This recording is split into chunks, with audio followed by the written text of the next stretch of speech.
6:30 p.m., and that means it is time to commence the regular meeting of the Catalina Foothills School District Governing Board. On behalf of the board, I'd like to welcome everyone to tonight's meeting. Members of the public are attending in person, and they may also be attending remotely through YouTube Live. In a few minutes, I will read the rules of order for public comment at governing board meetings. If you wish to make a comment remotely, you should have signed up using the Google form that is available under the YouTube Live description. If you don't see the link to the Google form, you can refresh the live stream. If you're attending in person, then you would need to fill out this request to address the governing board, this purple sheet, which is available in the back of the room. I'd like to begin this evening with agenda item 1.2, which is the Pledge of Allegiance. Please rise and join me. I pledge allegiance to the flag of the United States of America and to the republic for which it stands, one nation, under God, indivisible, with liberty and justice for all.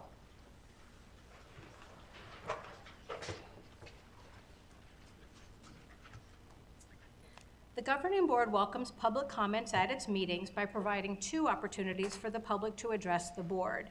If your topic of interest is not on the agenda, you may address the board during the public comment time slot near the beginning of the meeting, or if the topic is on the agenda, you may speak just prior to the discussion of that agenda topic.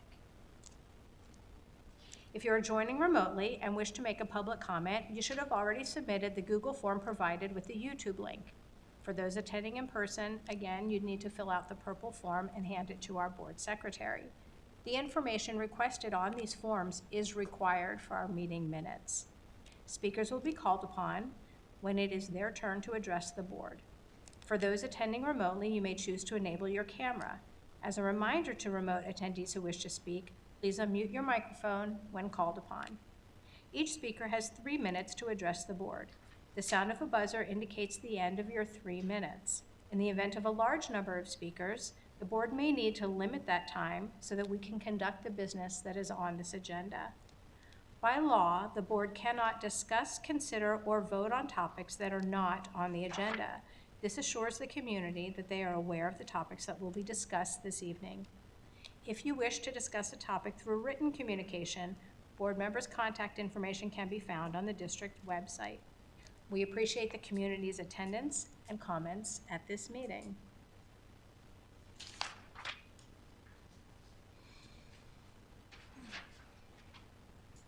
Item 1.4 on our agenda is a deep learning showcase. This is an opportunity for board members and the public to learn more about something special and exciting that is happening in our schools.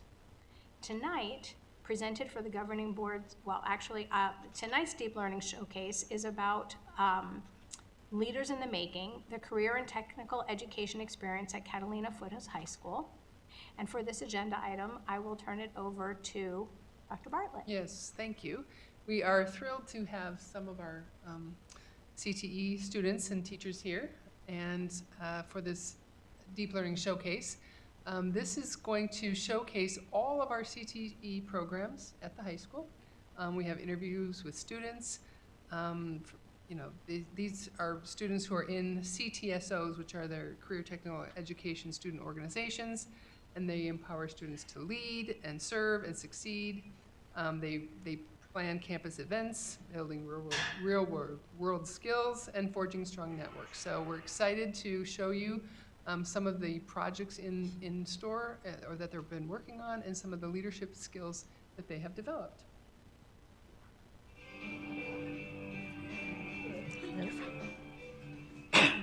At Catalina Foothills High School, our career and technical education clubs do more than build skills.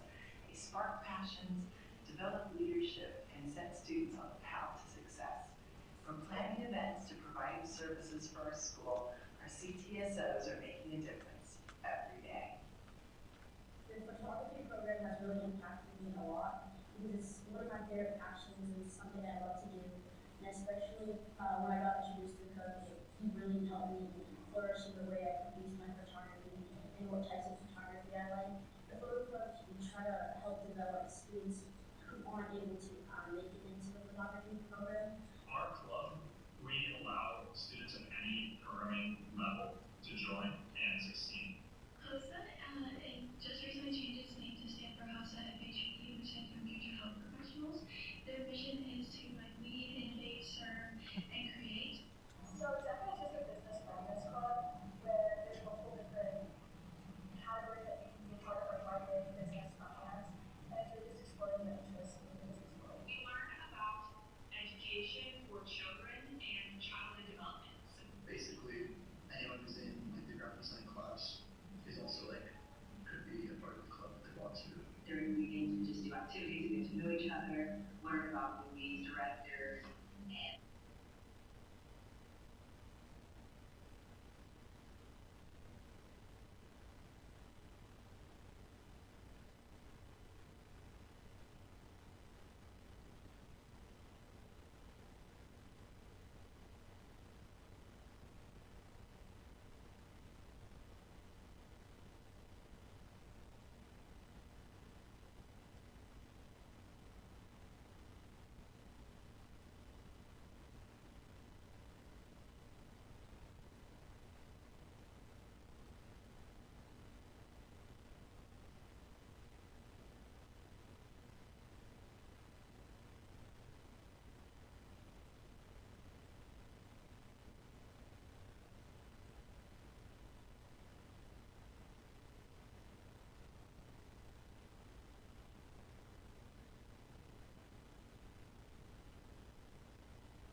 Well, Hiding in the back. I've seen some of you in the film, so I know that you're here. Your cover's Yes. blown. Stand up. Stand up, we just want to recognize you.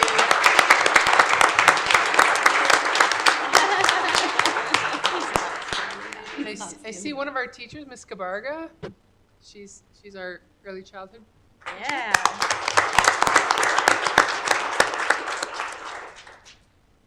There's some. Oh, we can't see him. Oh, Mr. Robinson. Yes. Why are you being so shy? Come on. Oh, Miss Byright, I'm sorry. There we go. Yeah, fantastic. Do you have any questions for any of them? I would just like to mention, we would be remiss not to also recognize Julie Farberick, the producer of this fabulous film and all of our Deep Learning Showcase films. Thank you for doing that for us. It's fantastic.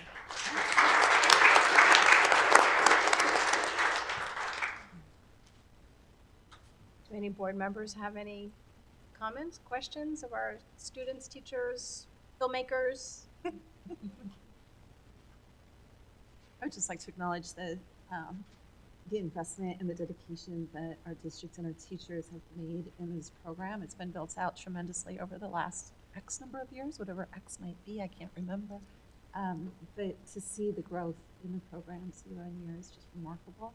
And I think very much in keeping with our strategic vision of ensuring our students are ready for life after graduation, wherever that might take them.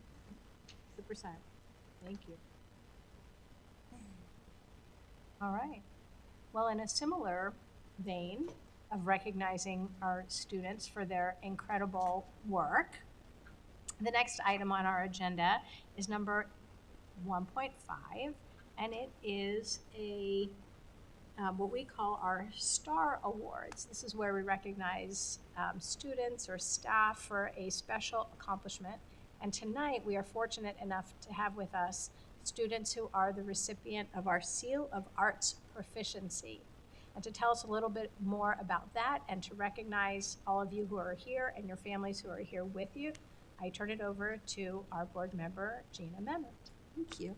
I need a Vanna White. Do you want to be my Vanna? I'll do it. Yeah. Thanks.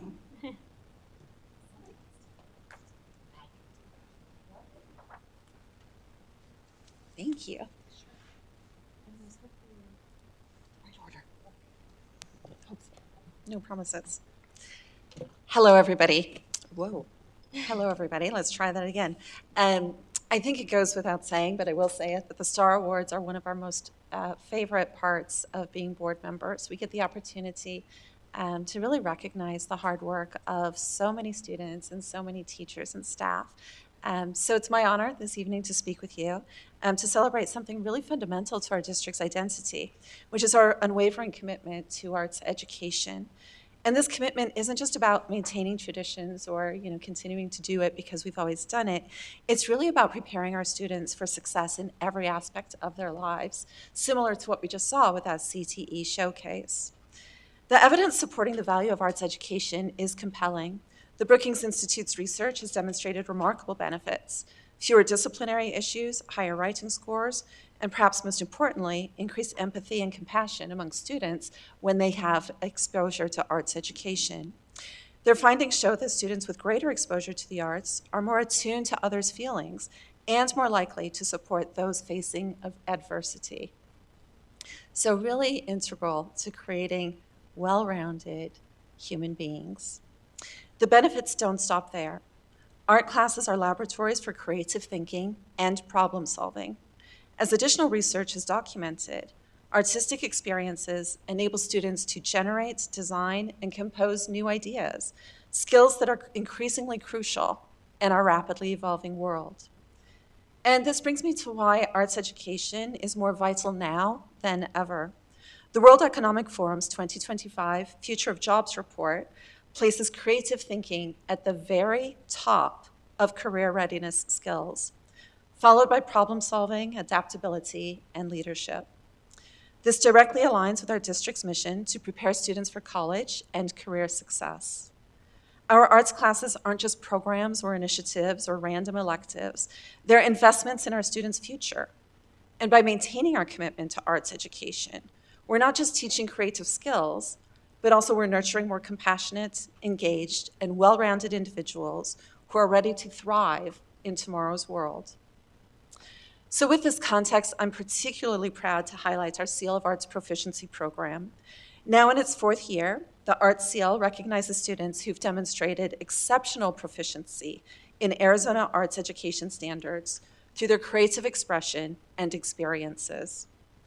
To qualify for the Seal, students must achieve at least a 3.0 GPA in at least 4 arts classes, and the arts classes include, I think they take up about 10 or 11 pages of our course handbook.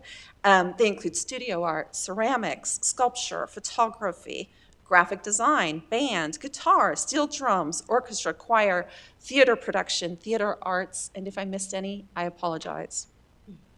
Students must also perform at least 80 hours of arts extracurricular activities, and these activities can take the form of studio hours, internships, competitions, performances, and more.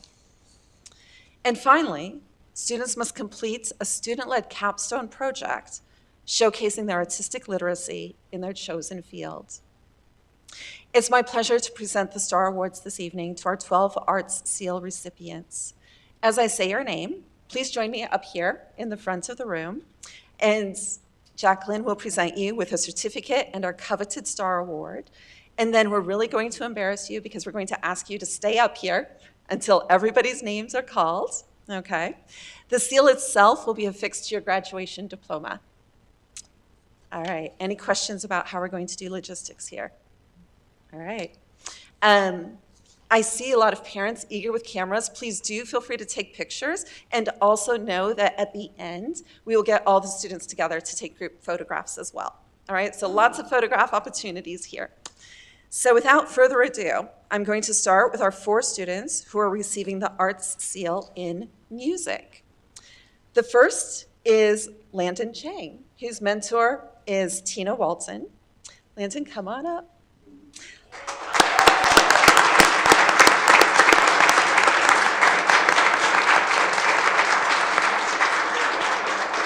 There, that's good.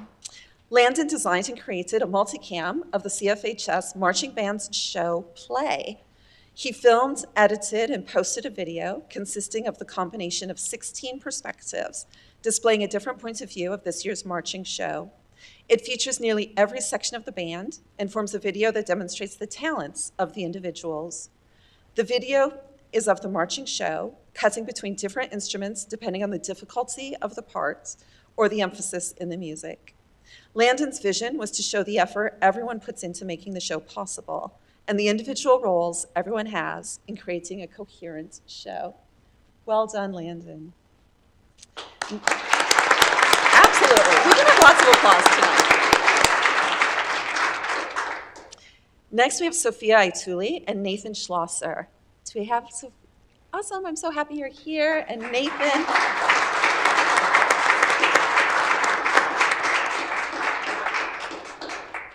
Their mentor is Renee Shane Boyd, and Sophia and Nate worked together at Sunrise Drive and Canyon View Elementary Schools the entire year after school, assisting the beginning band director for an hour per week with beginning band classes. They journaled their experiences and the effectiveness of their teaching methods, and they both plan to major in music education in college. Fantastic.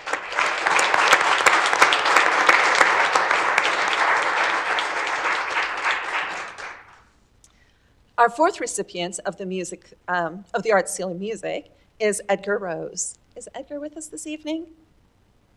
Okay. Edgar's mentor is Jeffrey Good, and Edgar composed and recorded a 4-song extended play of original music for his project. Whilst Mr. Good assisted with the recording, all musical compositions were created solely by Edgar. All parts are recorded by him and the other 3 members of his 4-piece band. Edgar posted his original project online and on the website he created to showcase his work. Very cool. That's awesome.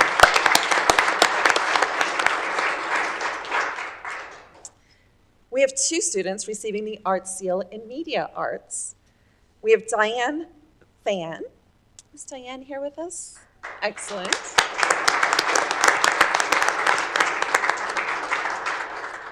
Diane's mentor is Jacob Robinson. Diane directed, filmed, and edited a short film music video to the song Eat Your Young by Hozier. She planned and coordinated with student actors outside of school on numerous days to complete the filming, and she then spent hours editing at home to compile and cut the shots together to fulfill her vision.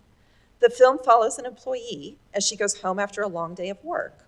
On the way home, she encounters numerous scenarios that are representative of larger issues in society, such as large corporations' immoral business practices and people's lack of empathy toward the less fortunate. It's the culmination of 3 years of her filmmaking education and utilizes her talent in each phase of production.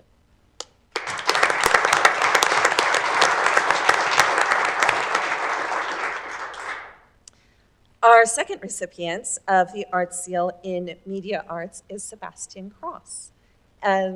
Sebastian's mentors are Jacob Robinson and Megan Badger. Sebastian designed and created an original typeface or font for his project. It involved researching and studying pre-existing fonts to gain an understanding of general proportions and guidelines used in the industry. The font he designed, called USA Tour, is a display typeface, meaning it is intended for use in loud headlines and other large formats. Its bold and decorative qualities are an exploration of mid-century lettering, but it strays away from these rules as much as it follows them, making it unique. The dozens of hours Sebastian put into planning, sketching, and designing, along with years of education in arts and graphic design, led to the creation of the font USA Tour.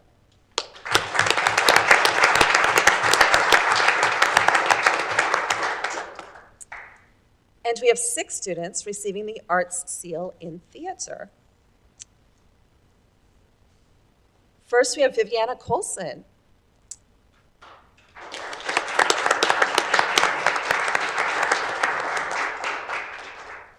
Viviana is mentored by Amy Byrode. Viviana directed and produced an entirely student-run production. Over the summer, Viviana researched and selected a play to direct in the spring of 2025. She selected the play Totally Murder.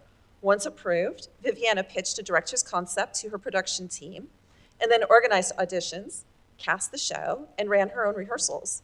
This comedic 1980s murder mystery takes place in a mall food court and will come to the stage in May. So buy your tickets, everybody.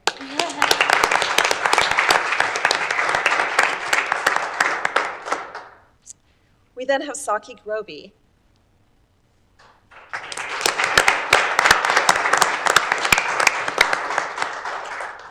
Saki is also mentored by Amy Byrode. Saki stage managed this year's after-school fall play production of Tim Kelly's The Uninvited. Stage managing entails attending all rehearsals and technical work days, taking notes and communicating with everyone involved in the production, making sure everyone is a part of the entire production process. As rehearsals come to a close, the stage manager leads the actors and crew into tech week and performances, calling the cues of the show. In addition to stage managing the production, she also presented their stage management book and portfolio at this year's State Theater Festival and was awarded a scholarship for their presentation. In the spring, they presented at the regional festival and earned a superior rating for her work in stage management.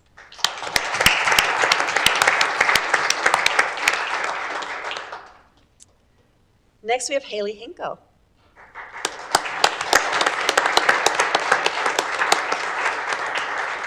Haley was also mentored by Amy Byrode. Haley co-directed this year's after-school fall play production of Tim Kelly's The Uninvited. Haley came to school during the summer break to help select the play and prepare designs and concepts. Once school began, Haley helped run auditions and production interviews. When the play was cast and the crew was selected, Haley blocked and ran actors in the rehearsal process. She led her peers through the rehearsal and tech process, coaching actors to project, portray believable characters, guide technicians through the vision of the show, and work with stage management to put the show on stage.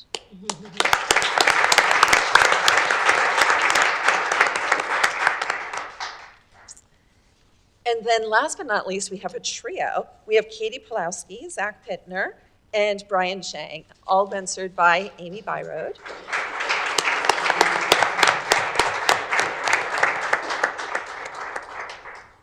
These students took on the ambitious task of writing and producing an original musical to be performed by the advanced theater class, Double Time. These students collaborated on the story and character creation process, then moved into more specific roles to bring the musical to stage. Each student assigned themselves a specific role that played toward their talent and passion. Katie took on the task of writing out the dialogue and lyrics that drove the plot along. Using the storyline the group came up with, along with the character descriptions, Katie created the names and backstories of each character. From there, Katie developed a 2-act script that leads the characters through a murder mystery farce. Zach's primary role was writing the music. He had to take the plot of the show and create music that captured the emotions, thoughts, and struggles of each character within a specific scene. Then at the piano, he created the musical themes, melodies, and backgrounds that matched the characters' plots and lyrics. And Brian's primary role was orchestrating music for the band and conducting the band during rehearsals and performances. He used MuseScore to write out parts for each instrument in a 13-piece band based on the piano sketches of music created by Zachary Pittner and Fox Foster. Brian also organized band rehearsals, coordinated with the choreographer, led music rehearsals, and conducted whilst playing on keyboard.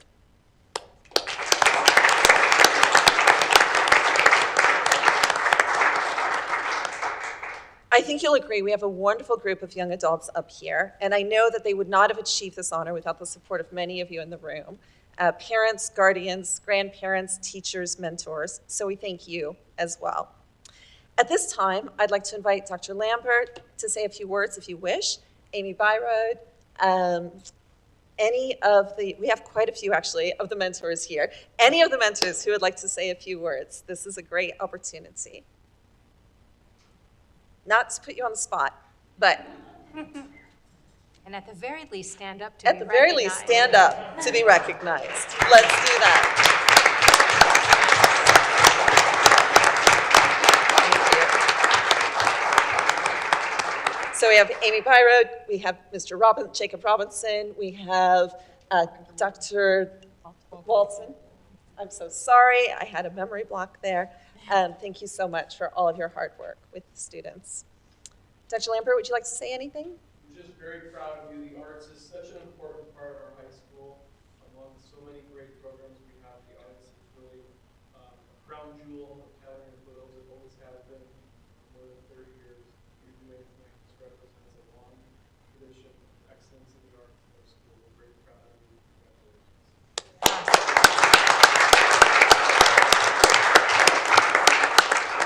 And we very much look forward to seeing you at graduation in just a few weeks. So with that said, photo time. Anyone, everyone, feel free to come up and take pictures. We're going to ask all of you to squish because we have to keep it so You want them to, Do you want to? yeah, Do you want them here? we would like them. That's right. To be back there. That's right. And mentors, let's get you as well.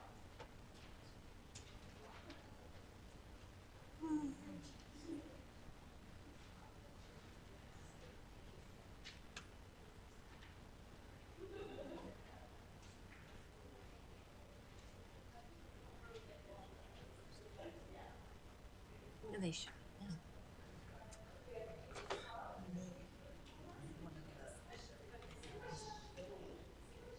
Oh, yeah, nice.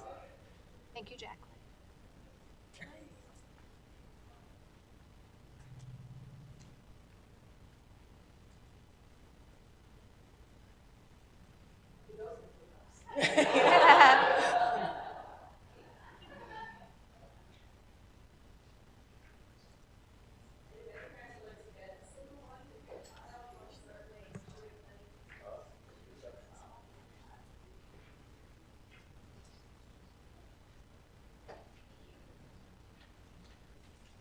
What time of year this is for It all is. of them? It's so great. It's a great time. It is. It's the best. The names of all students and their mentors will appear in The Border, which is the publication that will come out and be distributed tomorrow, reflecting everything that's happened at tonight's board meeting.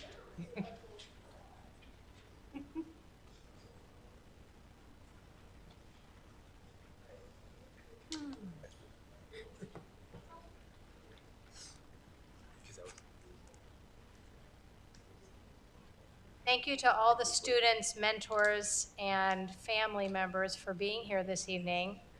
It's really delightful for board members to be able to honor you in this way. And take whatever additional time you need to take photos. In a few minutes, we'll go ahead and continue the remainder of our board meeting, which you're welcome to stay for, of course, or we certainly understand if you have other things that you need to be getting home to this evening.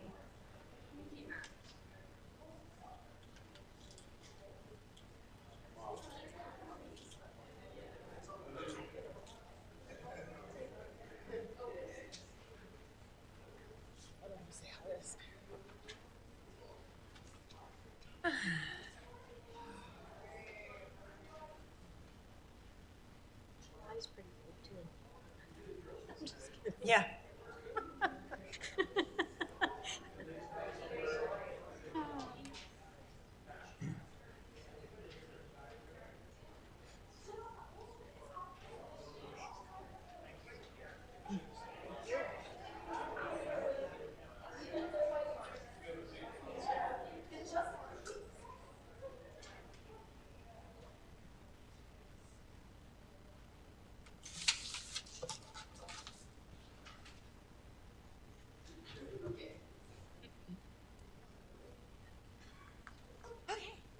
Nicely done. Thank you.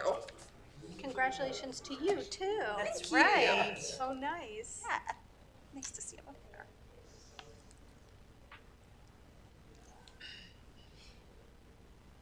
Now is the time set aside for public comments. However, I have not received any requests to address the governing board by anyone who's here in person, nor do I see that anyone has signed up to make a public comment remotely.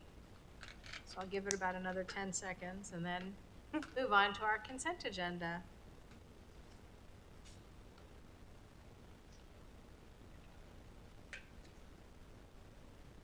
All right, it's 10. That's 10. Does any board member have any matter to be pulled for further discussion? Yes, please. I'd like to pull 3.7. 3.7. Any other items that need to be pulled for the consent agenda? Okay. And I'll entertain a motion. All righty. Let me get there. Sure. All right.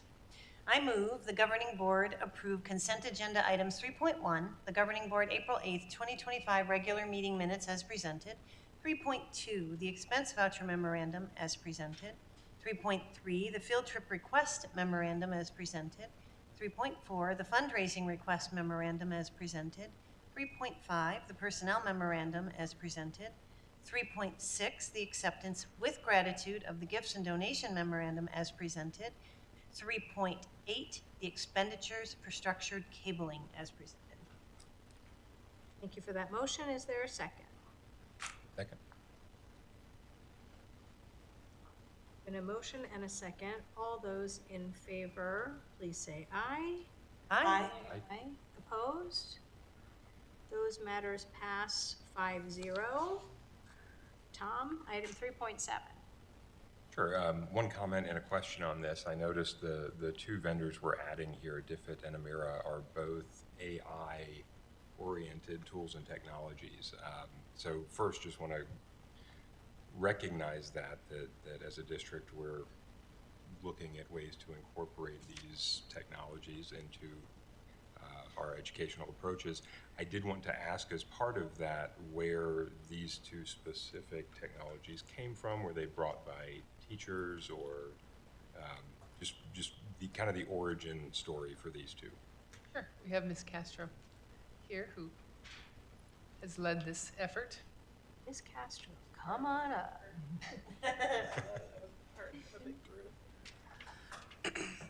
So as you know, since spring of '24, we've been investigating more AI uses for our district.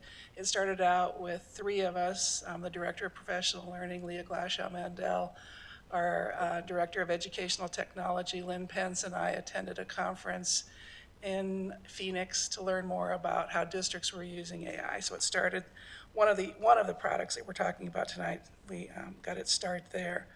So Amira, I don't know if you had a chance to look at it online, but it's an AI-powered reading tutor that students can use both in school and at home. And actually, Dr. Bartlett and I both received at the same time toward the beginning of the year. You know how vendors are. They reached out with an email, and we both looked at it at about the same time.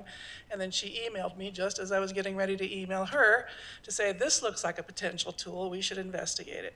So I took that tool and I sent it along to our RTI coordinator, Monica Del Rincon, because I know that the reading specialists are always interested in learning about tools that can help with students to build their literacy. So Monica and I both viewed Amira webinars and some videos, and we saw its potential. Most especially, we were intrigued by the fact that this could be used by students at home on their own without any help from parents, because the tutor, I don't know if you had a chance to look at it, but basically they're reading a story. Amira provides a story, and it's in text with pictures on the screen. And then as the student reads, Amira underlines the words as they're going, and if they hit a difficulty, Amira, the word is color-coded, the student stops, and then they retutor the student on, let's try to pronounce that word again. Curious, curious. Now you say it, curious, curious. Do you know what curious means? Curious is, and they provide a definition, and then the student goes back and rereads the selection that they were working on. So we thought that was interesting as well. So then I met with an Amira representative, which was a very in-depth meeting because they're very interested in getting this product out into schools. I also reviewed a study conducted by Columbia University that showed increased proficiency in terms of reading fluency and vocabulary in particular. The Amira rep provided me with some other research about how this has helped surrounding districts that are using it. So that was Amira. If I'm not mistaken, during COVID, yes, the Arizona Department of Education provided this to schools. Free. Amira. For free. Yes. Yeah, Free. for free. And that theme of being free is going to continue on into DFID, which is a sad tale that has a happy ending. So DFID is also an AI-powered tool, and it was first brought to my attention at that conference back in spring of '24 when I talked to several different school districts, and they said that they were using DFID. I came back, and months after that, just a couple of months, Dr. Erin Matajasic contacted me and said that she was very interested in getting DFID for our ELD students because DFID has the capability for 70 different languages to be entered in for students to use. Also for our special education students because you can differentiate the texts. So she advocated for its use with our English learners and students in the special education program. Then classroom teachers got wind of it, and they found out not only is it good for students with special needs, it's good for all students who have different reading levels, different needs in the classroom. And so it was approved, and it was free for a very long time, and then it wasn't. And so when it wasn't, and that happened 2 months ago, as sometimes happens with our digital resources, I was contacted by teachers because they thought there was something wrong with their accounts because they were unable to access features of DFID as they had been before. They could access the very basic features, but not the features that they really wanted to use. Well, they had become very used to using it, as had their students. And so they advocated for us to consider purchasing it for all classrooms with a district-wide subscription. The ed tech team and the SIS team also were advocating strongly for the use of this particular resource because it had high usage rates. And as we do with all digital subscriptions, we know that sometimes a tool can be used up front a lot, and then its usage drops off. And so what I've been taught to do by my predecessor is to keep in touch with the dashboards and with the reps. They usually want to have 2 meetings a year to talk about our usage with each of the digital products that we have so that we can gauge the usage across the district. And if it's not being used, ascertain why first. Do people need more training, or did teachers find out that it's not as useful as they thought it was? That's usually not the case. Usually they want more training, or they didn't know that it had certain features that could be used in the classroom. And then look for the outcomes that we were expecting, see if all those things in order, and then move on with another subscription purchase. So that is our story of how we're moving into the AI realm. Nice. For teachers. What was that? For teachers. For teachers and students, yeah. Is that good? I'm encouraged to hear it. That's wonderful. Thank you. Great, thank you for your question. Ready for a motion? Questions answered? Motion? Sure. Okay. I move the governing board approve the additions of Diffit and Amira to the sole source vendor list for fiscal year 2024-2025 as presented. I'll second. Okay, there's been a motion and a second. All those in favor, please say aye. Aye. Aye. Aye. Opposed? Motion carries 5-0. You all. We have 2 items on the agenda this evening. We actually have 3 items on the agenda for new business, but just to bring this to your attention, the third item is going to be 6.1. The reason we're moving that to after discussion and reports is because it pertains to a particular bond project that we'll be hearing about in the discussion and reports. So that's the plan for this evening. For now, we are at item 4.1, approval of second round of certified contracts for 2025, 2026. This is an action item. Associate Superintendent Mindy Westo. Good evening. This evening, I have presented for you, for your review and approval, the list of professional staff that are being offered contracts for the 25-26 school year. This is our second round listing, and along with their addenda that we would like to issue them. Any questions on the list? Where does that put us with staffing? In a good place. We're doing well. We have some open positions, but for the most part, we are down to just a few at each site or some fully staffed right now with this list. So, Can you remind me how many were issued in the first round? there was around 250 in the first round, Okay. And then around, how many this time? just under 100. Okay. Actually, maybe a little less. I think it may be closer to 70. Yeah, that looks maybe more like it. Our total teaching staff is about 337. Yeah. Okay. About. About. And then I noticed that there's a couple of first-year ones on here. Are they brand-new teachers then? Have we been able to recruit? What do you mean first Oh, year? these would all be renewals, wouldn't they? Yeah, these are all renewals. So that's why I was confused. On the Was there personnel like memo, first you year? would see the new ones. That's what I thought, sorry, so apologies, I'm not tracking on something. The ones that are tagged as first year, is it that they were first year this past year? Is that what it means? Oh, so Lori Cole. There may so be. She was a late hire, Yes. so that it didn't count as her first year. So her next year will be her full first year. Okay. Yes. Okay, So sorry. anyone who started late, so I just noticed Lori Gotcha. Cole. and That's that- why I was getting confused as to what was going yes, on here. That's correct. Okay, thank you. I apologize. I was trying to find it. I was like, which one? No, But you're yes. fine, you're fine. Any other questions? This is an action item for this evening so that we can get those contracts out and signed. We love it. I'd like to make a motion. I'll make a motion. I move the governing board approve the professional staff contracts and addenda for the 2025-2026 school year as presented, and that they direct them to be issued to the staff members listed as presented. Thank you. There's been a motion. Is there a second? Second. All those in favor, please indicate aye. Aye. Aye. Aye. Opposed? Motion carries 5-0. Thank you. Thank you.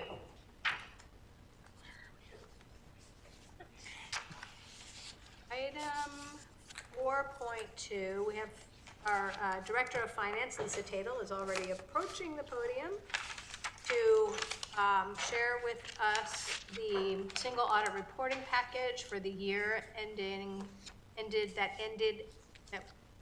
June 30th, 2024.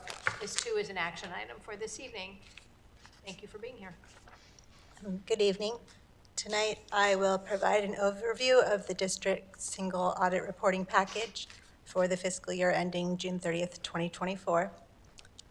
So to begin with some positive news, the audit found no reportable weaknesses related to our major federal program awards and no internal control deficiencies in that area. This reflects the strength of our federal grants management processes. However, the audit did identify a repeat finding of a material weakness affecting our financial statements. This was first noted in the 2023 fiscal year audit and remains unresolved in 2024 due to continued delays in reconciling cash balances between the district and the county treasurer's office. To clarify, while our district is responsible for reconciling cash with the county superintendent of schools, the county superintendent of schools office is then responsible for reconciling those balances with the county treasurer. Unfortunately, despite prior assurances from the county superintendent of schools that reconciliations were complete, they were not done in a timely manner again this year. We have had them send us the completed reconciliations, but after further comprehending the process and reviewing the files, we now know they were reconciling, but then not correcting the reconciling items. For the second year, the county superintendent of schools issued a formal letter acknowledging responsibility for this issue. That letter is included in the audit reporting package for your reference. In response, the district has prepared a corrective action plan, also included with the audit documents. Going forward, we will begin independently reconciling the county superintendent of schools records to the county treasurer's office ourselves. And this will hopefully ensure we meet our financial reporting responsibilities regardless of the county superintendent of schools timeline. It is a time-consuming process and a pretty steep learning curve. The auditors also identified several exceptions on the Uniform System of Financial Records Compliance Questionnaire, and these are summarized as follows. On page 6 of the USFR questionnaire, the district performed monthly fund level reconciliations to the county superintendent of schools. This was marked as an exception this year, not because of our own process, but because Pima County districts that are non-accounting responsibility districts all received this same exception under the direction of the Auditor General. On page 17, in one reviewed procurement selection, one of the three quotes was not considered complete. This is a shift because of the type of documentation we provided has been accepted in prior audits.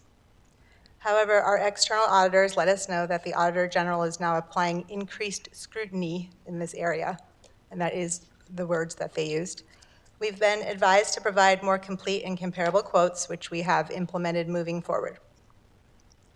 On page 24, a small omission of $105 in interest income reported by the county superintendent of schools to the district was not included in the district's annual financial report. This has since been identified and corrected. I just want to note that total revenue for fiscal year 24 was $71.8 million, so they gave us an exception for $105 of that amount. On pages 26 and 27, there were two minor attendance reporting errors. One high school student's absence was overstated by 0.25 due to a missing lunch passing period. And one CTED student's absence was understated by 0.5 because a half day was incorrectly recorded as a full day. So these have been reviewed by our data analyst and have been corrected going forward to prevent reoccurrence. Lastly, on page 29, one student with 10 unexcused absences had the last day of attendance incorrectly recorded as the 10th day of absence. The school site received no response from the parent stating that the student has withdrawn from the district. As a result, per state reporting guidelines, the last day of attendance must reflect the final day the student was physically present. This was a rare occurrence. Usually the school sites are made aware of a student withdrawing and or transferring to another district. Looking ahead, our audit for the fiscal year Excuse me. 25. On that particular case, the student didn't enroll in another school, so we never got records or anything. So they just kept the student home and did not enroll them in another school, which is why we weren't alerted to basically that they were going to continue in school. So we had him as 10 consecutive days absent. He didn't enroll anywhere, so we weren't kind of alerted. So our audit for fiscal year 25 will begin on May 12th. We're already preparing and doing it again. So we are committed to implementing all corrective actions and ensuring ongoing compliance with all financial regulations. We do value the feedback from our auditors and the collaboration with the County Superintendent Schools Office. So we are focused on continuous improvement. So, and also to provide an update on the status of the cash reconciliations for fiscal year 25, I can confirm that the County Superintendent of Schools is reconciled through February of 2025 with the County Treasurer's Office. So we can help to identify what needs to be corrected, but since these financial records do not fall under the district's direct purview, we cannot physically process the correcting adjustments ourselves. I am hopeful that we will not receive a repeat finding in fiscal year 25. Thank you, and I'm happy to answer any questions. I have a question for you. Okay. And this was, you mentioned it in the overview, the corrective action plan, and one of the sentences here is, on page 12, the district has determined that it will take the initiative to perform direct reconciliations with the Pima County Treasurer. You also mentioned that this was a fairly time-consuming process, and I have no doubt that it is. Just so I'm clear, this is additional workload on our district to sort of take control of this so that we're subject to someone else not meeting their commitments. Is that correct? That's correct. And is that on your shoulders? Is that spread across a few folks? About 2 of us. Okay. Do we intend to continue with that process even after the county superintendent's office gets caught up? And it sounds like they're also in the process of improving their systems that are going to help them through this. Is this considered an interim step, or are we planning on forever adding this responsibility to the folks in the accounting office? So I think the superintendent of schools has provided more transparency than they have in the past, so they are giving us their reconciliations as well. So while we're still, working on compiling the data and then doing our comparison of their records, we do use their reconciliation as an aid. So we can identify some of the errors or what needs to be corrected, especially if it was something that was initiated by the district that was sent to the treasurer's office or the county superintendent of schools. What is more challenging for us is when it is initiated from the treasurer's office, mostly related to debt or the bonds, and then sent to the superintendent of schools and then to the district. So it flows both ways. Mm-hmm. So it will be a constant monitoring. So yeah, we're not going to, at any point, I don't think probably, we can. I mean, it's never going to go back to the way it was. to the way that it Right. was. So this is just an additional workload. Yeah. An additional responsibility. They've had turnover at the county. Yeah, I mean, And stuff does happen, but it's unfortunate that it's happened 2 years in a row, and it's affecting our audit when it really is not within our control. So I certainly understand the desire to want to take it over yourself, despite the onus that it puts on us. But what are you gonna do? On page 6 of 33, you had, sorry, 17 of 33, this is the one about the written quotes. That their note on page 17 implies that we only got 2 quotes. We actually got 3 quotes, they just didn't think that our 3rd quote was complete enough. Is that what I'm hearing? I asked them to revise this some more, but. And they've revised their requirements, so, okay. I just wanted to make sure because their sentence, the district obtained only 2 written quotes, and that's not that's not the case. They- We had Two 3. complete quotes. Gotcha. I didn't hear your responses, so I'm sorry. Oh. Your response was agreeing. We did get the, Yes, we did. and can I just piggyback on that real quick, Eileen? Yeah. So it also sounds like the feedback that you received about stricter scrutiny is that, did you receive prior notice that that scrutiny would be forthcoming? So what happens is the Auditor General reviews our auditors' work papers, and that they crack down on the, the procurement rules for these quotes. So, and they specifically picked the same vendor again, so I think they knew that it was going to result in something.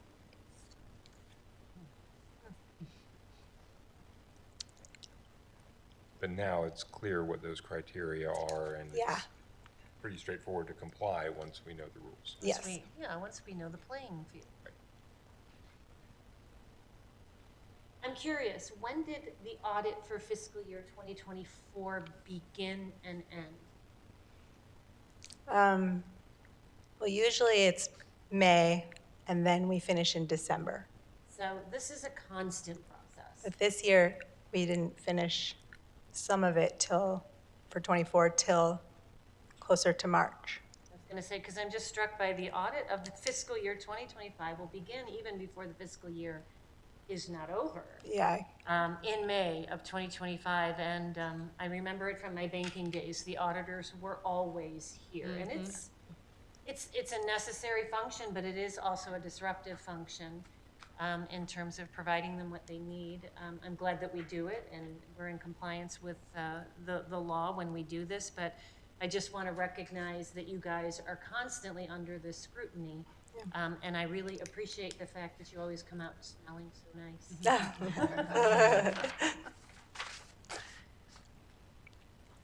Any other questions? I have one other question, and this refers back to item 4 about the absences being reported and recorded, and basically it sounds like there was just a little bit of something wasn't entered correctly into some system to recognize a half day or something like that. Yeah, that's correct. Is that a common thing? Is it something that we have our own systems in place to also check against, or is it one of those things where it's just simply the resources aren't there to go through with a fine-tooth comb?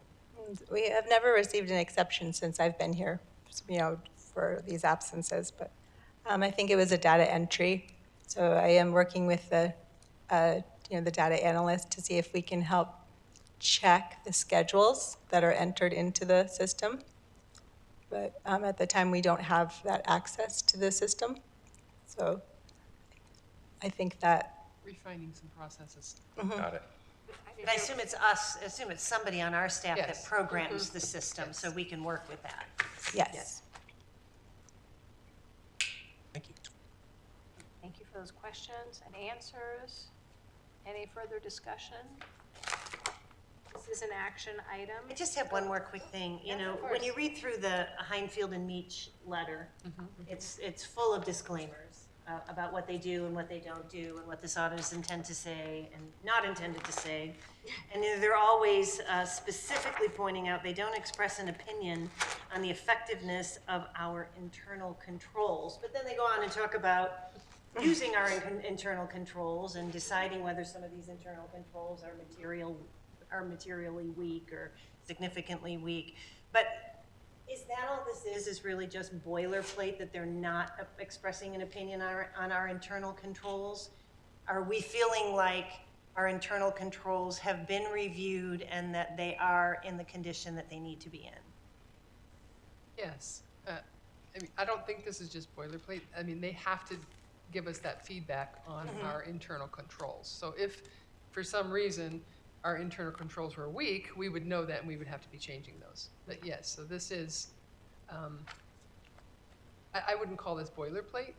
I'm really just talking about the sentence, we don't express an opinion on the effectiveness of Catalina Foothills internal controls, and then they go on to express their opinion of our effectiveness.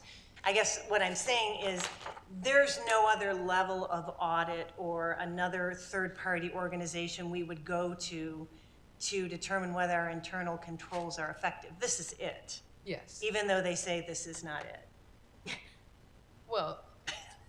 it's not, they're not, they are rating us. It's a rating scale, Yeah. basically, instead of a judgment. So they're saying, are you weak, are you strong, are you, you know, so it is semantics, I guess, because it is a judgment statement. So what they say in there is not really true, but it is also an assessment. It's an assessment of our internal controls. Thank you. All I hear.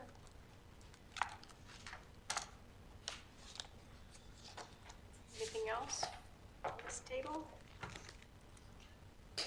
Someone like to make a motion? I'll do it. I've had to scroll to the Go bottom. right ahead. I can find it. I move the governing board approve the single audit reporting package for the year ending June 30, 2024, as presented. Second? Motion and a second. All those in favor, please indicate aye. Aye. Aye. Aye. Opposed? Motion carries 5-0. Thank you. Thank you. Thanks, Lisa. Thank you. I'll be back in a minute. A few minutes. No, she's gonna go. Oh, she's gonna go. Yes, You're gonna I do the told next her I one. would, Okay. I would review the budget for Well, her. thank you for Have a good being night. here then. Thank you.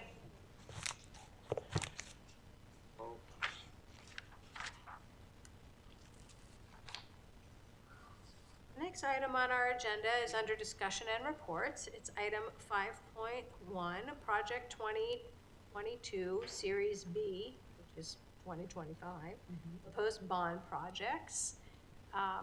This will be presented by Dr. Bartlett.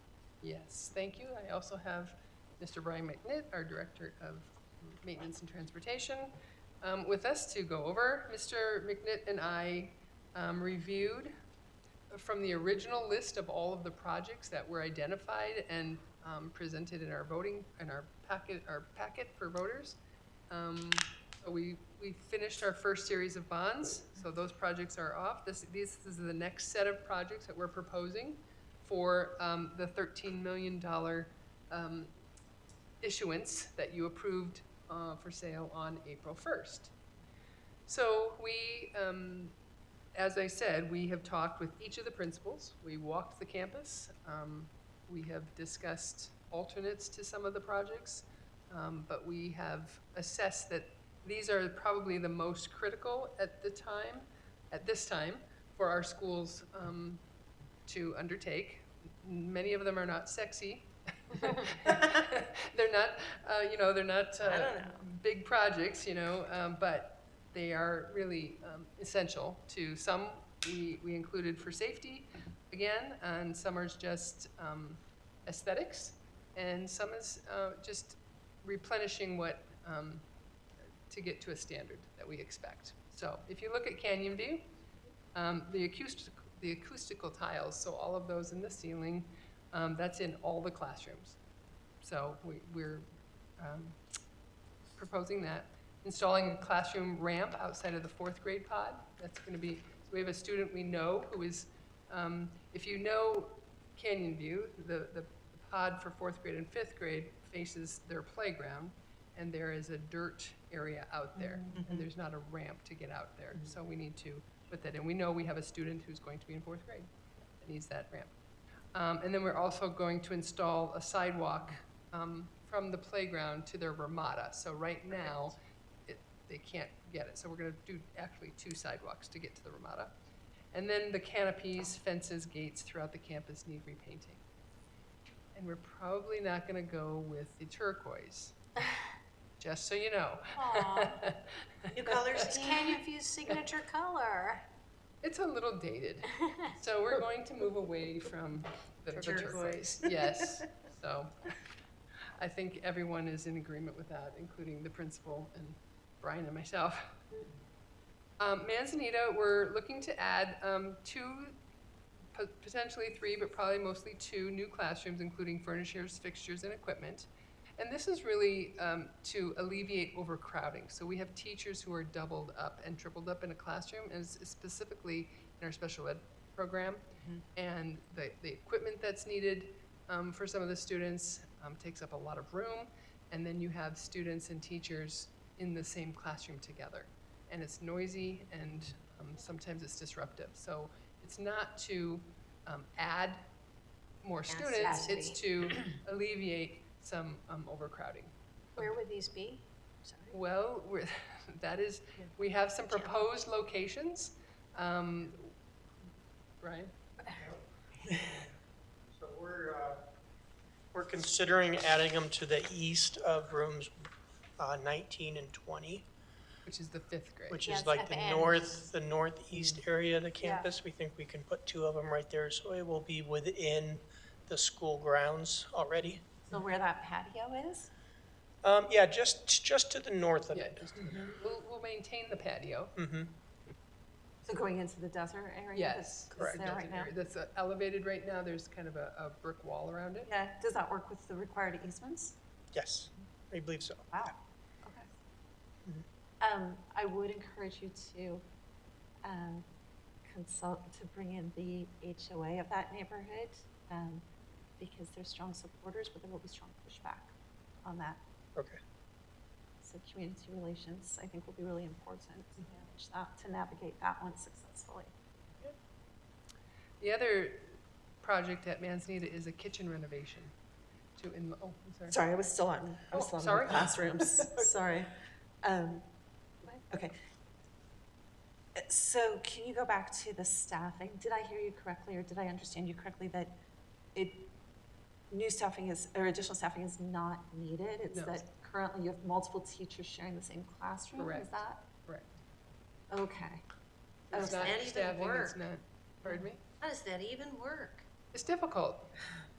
It's difficult, especially with the equipment some of the students need, swings or. That's like shocking. I can't even imagine, because that's like, what, Well, 40 kids? Manzanita has always been Yeah, I know, tight. they've always, been tight. It's always been a but- tight campus. I guess this is ringing a bell that I knew this at some point, that we were sharing space, but, wow, okay. Yeah, I mean, we've had our robotic sharing space with the orchestra. We've had, different sharing spaces has been kind of the theme at Manzanita for a long time. And so this will help alleviate some of that. So it's not really like there's 2 4th grades in one classroom. No. This is more specials. Special Okay, education. that makes Special more sense. education, Yeah, yeah. not specials. Special education, okay, that makes more sense, okay. But it has been our gifted specialists sharing a room at different times. So in different years, different staff has shared classrooms. So this is to alleviate some of that crowding, not to add staffing. Okay. And I assume that enrollment projections also support Yes. that. And that did I interrupt you, Gina? No, please. 2 to 3, what will make that decision happen? Enrollment and space. We think the 2 is going to be sufficient, but we wanted to leave it open in case a 3rd is needed. But a 3rd would not be placed in that same area. It would be a couple areas to the south. Yeah, we believe that there's room down by the kindergarten to the south, somewhere down there. And what's the time frame for this type of building work? It'll be a year. It'll be a year out. A 1 year? Yeah, we'd have to get through design, bid, and then construction. The actual construction being 1 year? Or how long? No, actual construction, 6 months to 9 months. Right. But we don't anticipate it for the next school year. It'll be following. And the other issue with if it's a 3rd classroom, currently, one of the kindergarten classrooms is using the care facility instead of having its own classroom. So next year, we're only anticipating 3 kindergarten, so that's not going to be a problem. But in any given year, that changes. Does this entire list envision the entire $13 million issuance? Well, we don't know yet because we're still getting quotes and pricing. I see. So This is in priority though? for each school, For each- yes. Okay. Any other thing on the classrooms? Okay. Thank you. So the kitchen renovation at Manzanita, you'll see kitchen renovation at Sunrise Drive as well. The kitchens that we have at each of the schools are quite small, and the storage, obviously we have in our elementary schools the multi-purpose room serves as the gymnasium and the cafeteria and all of it. Well, all of the serving line equipment is stored out in the multi-purpose room. And we need that space. So enlarging the kitchen area and providing some better storage will get that out of the multi-purpose room so our PE teachers can use them effectively. So, anything else to add to that? Nope, you got it. So Sunrise Drive, resurfacing the basketball court. There's some cracks and things that we need to repair on that for safety. Repair, reseal, restripe their front parking lot. You can see large, cracks and yeah, they're starting to really separate pretty wide. So we need to do that. And then they also have a kitchen expansion renovation. Theirs is a little bit trickier because they don't have the space that that we could do with Manzanita. So we have to take out a wall. Yeah, I think we're gonna have to expand it to the west a little bit. So that's taking out a brick wall. So it's going to be quite a project. Sell bricks, fundraiser. Yeah, it'll be. Always an FFO, But it's the same like at the Berlin Sunrise Wall. Drive as it is at Manzanita. All of the serving line Right. and equipment are out in the multipurpose room, and their multipurpose room is smaller Yeah, actually it than is. Manzanita, so it's really cramped. Yeah. Also, in the kitchen, we have a storage of some of our orchestra instruments right off of that. Oh my So we really need to expand that out. Ventana Vista, we need to repair, reseal, restripe the guest parking lot, the one that right when you first come in. Installing a large shade structure by the flagpole, because right now parents and everyone standing there is pretty warm. Is that somewhere where parents wait to pick up their kids? Right in Okay. front. We do. Okay. Then, if you remember, Ventana Vista has classrooms that have roll-up garage doors. And, and we assess this as a safety concern. If someone were to get into the interior of the campus, those are open and they're windows. So we're planning to remove the garage doors and kind of fill in the opening so the windows would just be at the top. So it's a safety issue. And then replace and install exterior signage. So signage on the classrooms. And all of the signage that we're going to do is we're going to make campus maps as well. Oh, nice. So, That's nice. so that you know which buildings is which, so you know where to go. And Ventana Vista, is confusing, so a campus map would be really helpful. Okay. I always thought that from a security perspective, that campus maps were like not a good thing to do anymore. Well, we're not going to, it's going to be building A, building B, building C. It's not going, you still have the layout of the campus. It's not going to say who's where. We don't publish them online. No, it's just when you get into the campus. It's not on the interior. And then, of course, the exterior signage on classroom doors, too.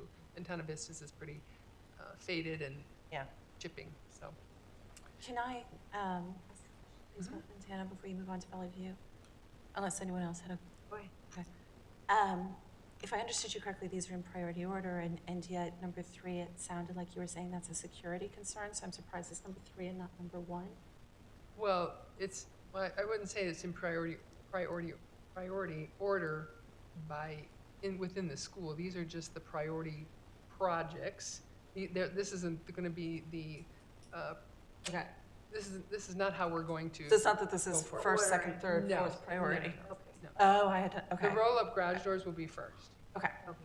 Because that's a safety issue. Yes. Okay. So, but at the same time, the resealing and restriping is going to happen. So, and then the exterior signage can happen at the same time as well. It's just if there's not enough money to go around, where's the line drawn? That's what I'm trying to understand. Oh. Good question with materials. Yeah, costs. exactly. Once you start getting quotes in, I think it'd be really helpful to have that understanding of, Well- $13 million gets us this far down the line. Right, and what we would do then is we would go to the schools and say, this is how much we can do. What is the priority for you? And let them tell us again. what is that priority? Although I would imagine that this particular security issue Yes. would be sort of Yes. a mandate from ONDA. Yes, I that imagine is. any Any kind of security safety- issue would Yes. be. ADA piece would Absolutely. have to be ADA, done. Absolutely. absolutely, Eileen, Yes. yeah, agree with you there. Right, so Okay. we would do Yeah, I have the proposal ready to send to Lisa right now. Yes, so Valley View, again, their parking lot needs the repair and restriping again. They need some roof replacements in rooms 3 through 8. You mean ceilings or roofs? Roofs, so if you were. Yeah, these are the Like pitched our roofs. newest building. I know. Yeah, these are the, Not the original part of the building. Yeah. yeah, it's That's not where the, these are. Oh, okay. yeah, it's not the flat portion, it's the pitched roof. It's the way they valley together. We've had leaks pretty much from day one, pretty much. They've been leaking. We've No- done a lot of repairs, which we've solved it, but they seem to come back. No school facility dollars for something like that you can foresee? They will, I believe that they will pay 30%, but I can't control the timeline. Right. That's, Yeah, that's true. yeah, I understand can't what you're control saying. it. Yeah, if it has to be done, it has to be done when it Mhm. needs to be done, not when we get the money. Yeah, we always kind of do this during monsoon Yeah. season. Mhm. Right. Oh, yeah. We kind of Yeah, that's cross not- our fingers and hope that there's not going to be leakage into the classrooms. That's not good. Right. And then they need the irrigation system that they've tried to repair several times. And it goes underneath the Yeah. bricks, and they have to pull up the bricks. Oh, And then they have to replace the bricks, and that's pretty costly. So we want to replace that irrigation system and get it fixed once and for all, so that we don't have to continue pulling up those bricks. So the next time they break, you have to pull up the new bricks. No, I think we're gonna, No, they'll reroute. No, we're actually gonna, Reroute them? yeah, we're gonna, Oh, okay. I missed that part. yeah, we're gonna put a sleeve underneath them, Okay, so. perfect. And we'll run PVC in Great. lieu of polybutylene. so Espero Canyon, we're going to remove and replace their west parking lot, which is their staff parking lot behind the school. It has it's very bumpy, and it has potholes in it. Yeah, I think we park there when we go to graduations, Right. or Yeah, promotion, it's and the one I that you recall, go around the yes. building? It is, Yeah. yes. Very rustic. Yes. And with that, we're gonna take out some of the medians, so it'll just be another parking space that will go in there instead of the medians, and as well as, is there a transformer or something? No. No, transport, What yeah. is the box that we're gonna be taking out? Is it That electrical? is an old transformer. Okay. And I believe it's abandoned. I haven't confirmed Okay. that, but We're gonna remove that, that's an eyesore. We're going to replace the tennis courts and use post-tension. Crack. Yes. And then we're gonna mill and repave the main parking lot. That has needed it for a long time as well. You can't even see the lines Yeah. in that parking lot, and it's a really rough surface. And then replace the PE and NPR doors. There's been some dysfunction with them as far as locking and being able to unlock them. Yeah. So we're going to replace on both the exterior of the campus and the interior that leads into the interior of the campus. Both sets of doors for the NPR and PE. And then they're also going to install and replace campus signage. And we will have a campus map for that as well. And then Orange Grove, that's the exterior signage again at Orange Grove. And then we're going to renovate and modify some rooms. The specific rooms are listed to accommodate instructional needs. So they're kind of odd-shaped rooms right now. And we're going to put walls in, and there's several doors. How many doors? I think the common room shares at least 4. At least 4 Wow. doors. So we're going to make it so that the doors they don't have so many doors. We're going to put a No, wall. we don't want that many doors. Those are the ones just up from the office, aren't they? Well, there's several, yeah, so it's 203, 303, 502, and 606. And is that common room with the? Yes. Yes, yep, yep. So with that, then we'll be able to accommodate instructional needs. And we had originally thought that we might need some additional classrooms here, and this is going to eliminate that need. Nice. Yes. But we are going to repurpose our PE locker rooms for health classrooms. So Nice. our locker rooms right now at the middle schools are not being used for dressing out. And haven't been used in a So- very long time. Since Not since my the kids were pandemic. there. Wait, what's used for dressing out then? Or do the They students don't, not dress out? they don't. Oh. So We don't we- require it You anymore. don't require it For a while, anymore? they required it, but we Right. don't do that We anymore. don't require it anymore. And so we believe that we can repurpose those lockers, rooms, for our health classrooms, which will then free up additional classrooms. Yeah. So that they don't need, Nice. because the health teachers won't need those classrooms, so. And we don't have to offer like a shower facility or anything like that? No, we just let the kids stay. We're teachers. At that age, whether they shower or not. Yeah, something minor is replacing the urinal partitions in the boys' bathrooms. We just need them to go higher because that we don't want them to hang on them. Oh. So, Okay. I know, I told you these weren't sexy. Yeah. So, and then replace the drought stress landscaping. There's some landscaping needs that we need to do, so. And then the high school, we have renovate existing classrooms to accommodate the steel drum classroom space. We are still trying to solve that problem. We don't know where yet that this will go. But the classroom space right now is too small, and it doesn't accommodate for ADA needs. So we need to solve that problem and find an existing space on campus to relocate that classroom. So I guess it sounds like you're optimistic you'll find a. we will. We're creative people. We will. We have adding a parking lot down at Valley View, which is that last area. Then there is no more. So we're never going to solve our parking issue with building more parking spaces because we're never going to have enough. Right. So we have to become creative in incentivizing carpooling and things like that. But this will give us Great big parking. yeah. This will give us Right in what, the middle of the 55? Valley View. 55 is. Yeah, it'll give us 55 spaces. That's good. That's Mm-hmm. great. Will that be done this summer, so it's in place in time for the start of the school year? That's the I'm goal. hoping so, yeah. Great. And I have confirmed that we're going to prioritize those JTED students or Excellent. You're welcome. That's excellent news. I'm thrilled to hear that. I am thrilled to hear that. Yes. Thank you. We're going to replace all the interior blinds. We believe they're original, right?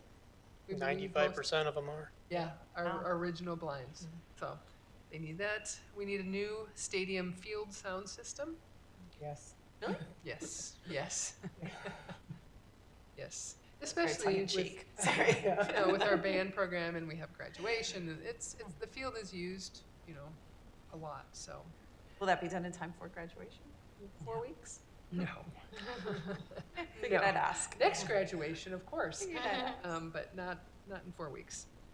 Reseal the junior parking lot, needs just to have that coating put on it. And then retrofit science classrooms in House 4, so we've House got. Retrofit how? Yeah, making them into science classrooms. Oh, I see. There's some, specifications for science classrooms with Oh, you mean, because hoods. it's not B, it's House 4. It's in Water. sinks. House That's 4 is B. all the way down I by watches. the field, or the yeah. Okay. I thought all the science classrooms were over in B. B. Well, most of them are, but we've added science more? classes, and we needed more. And students are requesting science a greater number. So we needed some additional classroom space for science. And then at MAC, we have replacing our 13 Vision buses. We More on have- that later. and replacing our microbird buses for special education. And then construct a new maintenance bay and additional restrooms at the transportation, which, again, the neighbors, we know. But we only have one bus bay right now. We have 2 mechanics, and so it's really kind of difficult to maneuver around. And then additional restrooms for them as well in the Does that mean acquiring new space or just We have the revising what space you up have there. already? We have the space up there. Yeah, we have ample space up there. So It's that, not that going to might be any mitigate the additional. impact on There's the no neighbors then. infringement on the surrounding Oh, neighborhood. no. Because we're already there. Yeah, it will be right next to the original one, so it's not going to be. So those are our projected projects. And of course, if this doesn't come up to use all of the money, we'll bring another list to you. But right now, we are getting quotes and pricing on all of this, and we will begin moving as soon as we get the funds for the sale of the bond. So we have a call next week for pre and post, and so we should be getting the bond funds soon. I have a couple comments I'd like to make. I know you said that these kinds of things aren't sexy, but being in the building industry, I can say with all assurance that continual maintenance and care Yes. of our facilities is so important, because there is a lot of deferred maintenance. Yes. And the longer that you defer things, the more it actually costs in the long run. So it's better to spend the money now. Doing these kinds of projects also instills a sense of pride in our environment and makes us better caretakers and stewards of our environment. And, you know, just the parking lots too, it's more than just having a nice looking parking lot. It's a health and safety issue for klutzy people like myself who might attend a function at a school. So, you know, they're basic projects, but essential. Essential to keeping our schools looking and performing in the manner in which our constituents expect for our community and our students. Well, and it's your first impression. Correct. It's your first impression. We want to make that first impression, you know, memorable, not someone tripping in the parking lot. Correct. And I will say, on our campus tours, Jacqueline and Tom, we looked at most of these projects. Yes. Great. Yeah. Yes, So the that- sunrise NPR. I could not believe how small the little kitchen area is, considering the volume that goes through there. They were able to see what we were talking about on the bond priorities. And in addition to the first impression and, you know, your comments about the parking lot, the vast majority of these projects also improve functionality, and which is directly related to our students' access to delivering our curriculum in all kinds of areas, and including NPRs, for example, lunches, that sort of thing. And of course, you know, we never miss an opportunity to acknowledge that this is all possible because of the generosity of our constituents who agree to tax themselves, so that our schools can remain places where our students and faculty and community wants to be. So we extend our gratitude. The first issuance was really focused on that safety and other student spaces. And of course, our student spaces are always going to be our top priority. Anything that's going to service our students better is going to be our top priority. But some of these other projects, as you say, are just natural upkeep that we need to do. I'd much rather see it done now and pay the price now than pay double or triple later. Sure. Yeah, and I just, I don't take for granted the position that we're in as board members and administrators to be able to have this conversation. We're not talking about classrooms that don't have air conditioning or functioning windows, or, well, I guess we're talking a little bit about leaky roofs, but not a lot. And so I think we are in a really, really fortunate situation to be able to do this. And, you know, Brian has been diligent about walking campuses, and his facility staff walks campus and brings the issues to our attention so that we can address them in a timely manner. Thank you. And to your point, it's important to show our community, which has agreed to tax itself, that we are being good stewards and caretakers of our money. And on a related note, I would just like to thank both of you for bringing this to the board meeting. I really appreciate the transparency of how the bond dollars are going to be spent and allocated, and I'm sure our community appreciates that as well. So thank you. You're welcome. Thank you. Thank you so much. So relatedly, as I mentioned earlier, we moved this new business item to after the discussion of the bond projects because it is requesting approval this evening, right? It's not a first read, second read? No, it's not. It's This is typically something that would be on the consent agenda. Right. But because we were going to be talking about bond projects, I didn't feel it was appropriate to have you approve something before we discuss about the bond projects. So we moved this to new business, and so I'm asking you to approve it. So this is item 6.1, approval of award to Canyon State Bus Sales for the purchase of 13 new 77-passenger Bluebird Vision buses. I thought there was, we're not talking about the microbus? This is, no, This is just the big ones right now. Okay, Yeah. just the big ones, okay. With so- the flat face? Yes. Okay. Wait. Is there anything that you want to add, Denise, to the discussion we just had? This will complete our fleet, and that was a real goal of this bond, was to replace our fleet of buses and provide smoother transportation for our students. Again, we do have plans to get signs for buses as well. So we're very excited that we can get them by July 31st, because normally it takes a year or so to build them, but we're assured that they already have them, right? And they Which is we the can get reason them. for bringing this now. That's why it's coming now, yes. And the signs for the buses? The signs for buses will be, we have. Thank you. Yes, to our thank you to our. wonderful. Yes. Thank you to our voters. Yes. That's great. So, Where will these signs be? Sorry, on the you've side of lost the me. bus, on the side of the bus, right, where they have the. I suggested we wrap them, Like we'll wrap. promote like our arts program, our CTE, and our. But then you take away the yellowness I and the know. safety feature of The the yellow, yellowness of the okay. bus. Want to make sure it says Catalina Foothills School District on the Yes. side, but The yellow is. I just think it's, you know, it's like an ambassador that drives through It our is, neighborhood right. twice Sure a is. day, every day, Sure is. throughout the school year. It's perfect. 3 buses. Yeah, twice a that day. go through, yeah. And it's also comfort for our students. I mean, it's Right. a more comfortable ride with the bus. But we're excited that we can get them for the beginning of the school year. And what happens to the old buses that are being replaced? We trade them in, Oh, okay, we get. we get a money back. credit for that. So this 2.5 million is net of a trade-in value? Wonderful. And so until we have the bond dollars, we will use DAA, and then we will replenish. Got it. Would anyone care, if there's no other questions about these buses, would anyone care to make a motion? I'll make a motion Thank you. on behalf of my children who are bus riders. Yeah.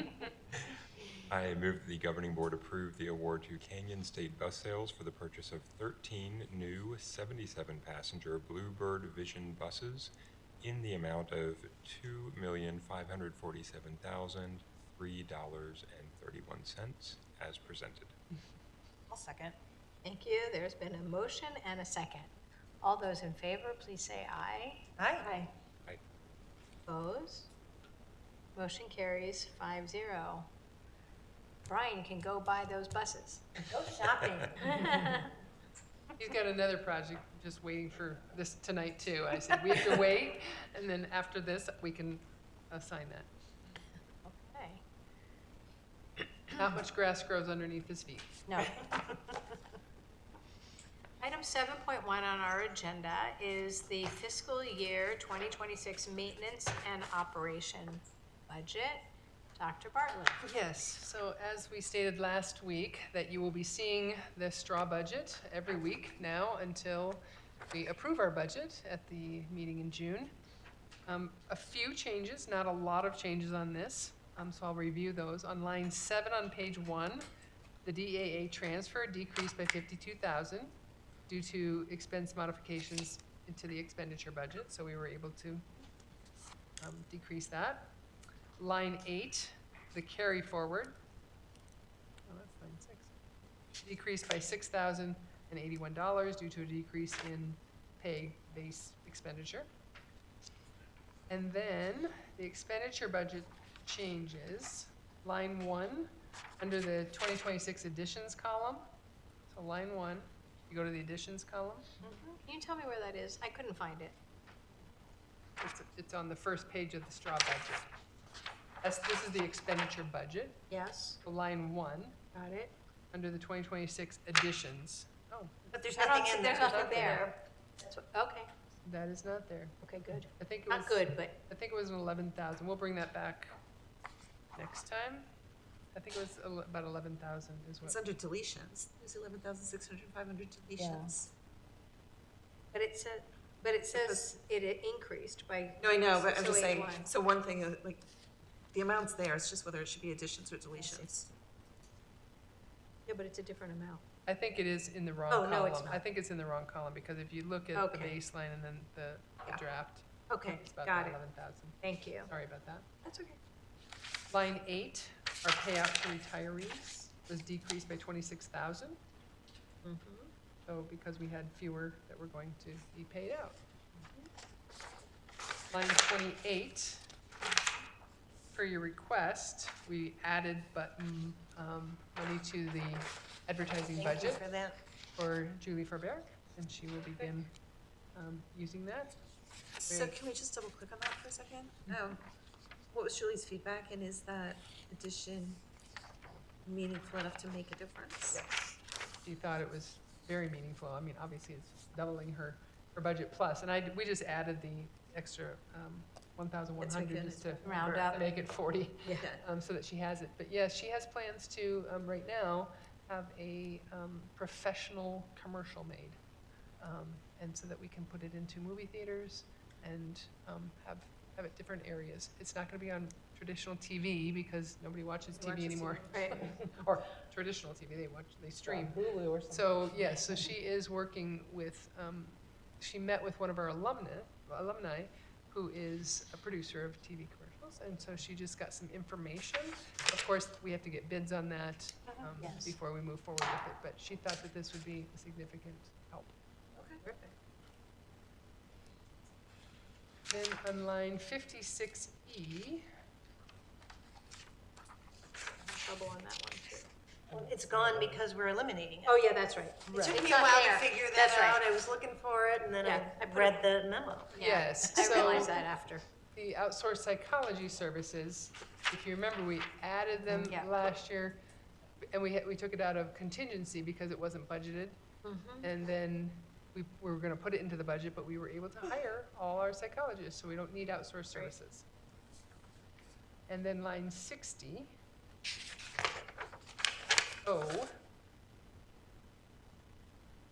This is where we've added the additional counselor for Canyon View that you had approved. That's 0.5. last- 0.5, correct.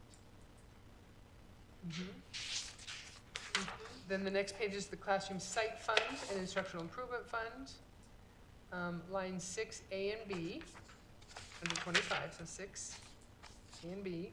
You can see that they were adjusted to more closely align to actual expenditures.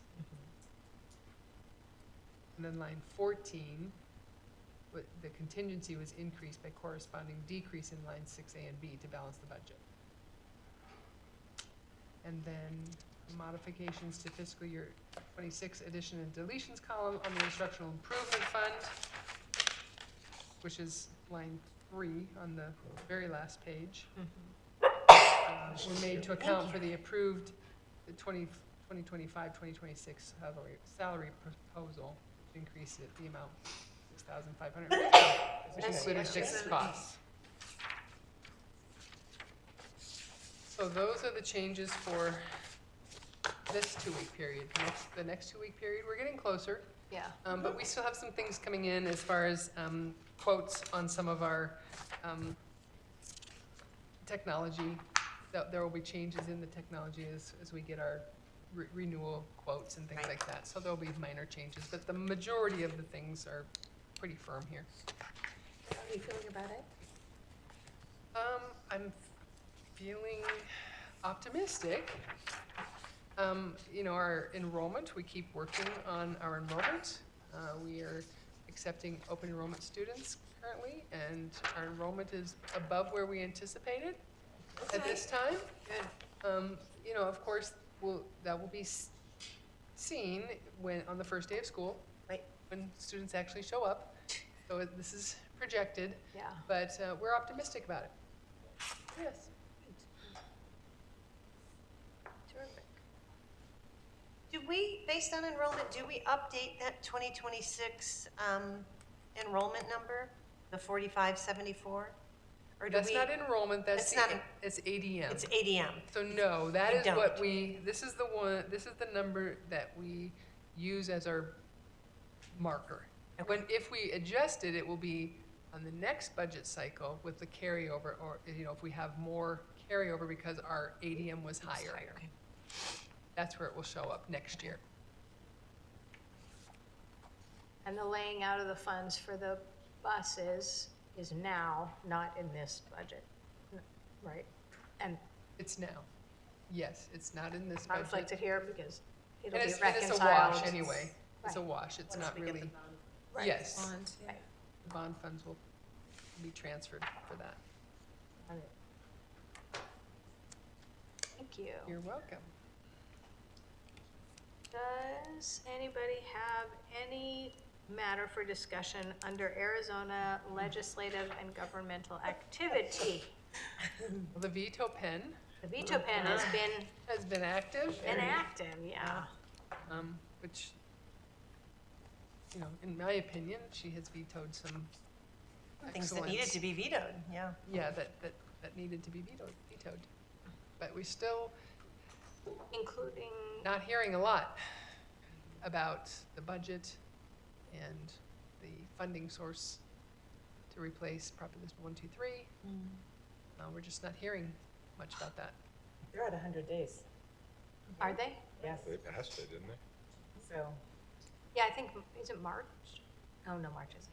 this week that they. This week.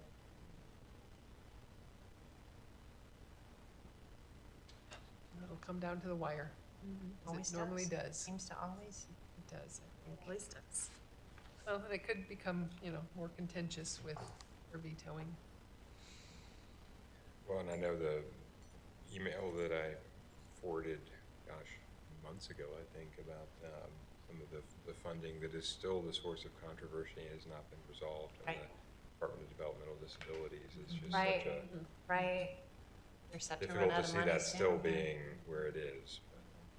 The governor seems to be trying to flex in that regard to get Yes. it done. Families are, I've read reports about families being really worried, looking for their children that have special needs. Well, it's supposed to run out. Yep. In a couple of days. Yeah. this Early month. May. Yes. And, Yeah. and there are families in our district who are Yeah. facing some Yes. serious issues because of that.